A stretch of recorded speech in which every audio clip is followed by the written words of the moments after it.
વડોદરા શહેરમાં સ્થાનિક સ્વરાજની ચૂંટણીને લઈને માહોલ જામ્યો છે।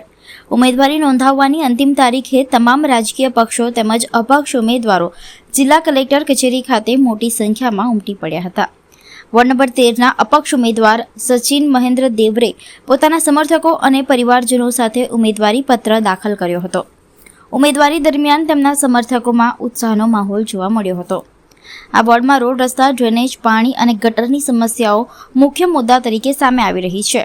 ત્યારે સચિન દેવરે જણાવ્યું કે જો તેઓ ચૂંટાઈ આવશે તો વિસ્તારની મૂળભૂત સુવિધાઓમાં સુધારો લાવવો અને જનતાની સમસ્યાઓનું ઝડપથી નિરાકરણ લાવવું તેમની પ્રથમ પ્રાથમિકતા રહેશે।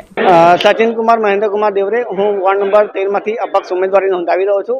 પ્રજાના જે પ્રશ્નો ઘણા વર્ષોથી પેન્ડિંગ છે, જેવા રોડ, રસ્તા, પાણી, ગટર ઉભરાની સમસ્યા, લોકોને આવાસ યોજનાના ફોર્મ ભરેલા છે, ફોર્મના હજુ લાભ નથી મળ્યા, એવા અનેક પ્રશ્નો વાંચવા માટે હું વોર્ડ નંબર 13માંથી અપક્ષ ઉમેદવારી નોંધાવી રહ્યો છું। પાલિકામાં જે થતા લોકોના કામ અટવાયા છે, રોડ, રસ્તા, પાણી છે, પછી ટ્રાફિકની સમસ્યા છે, ઘણી બધા એવા મુદ્દા છે, એને લઈને રજૂઆત કરવાને અને પ્રશ્નો વાંચવા આપીશું।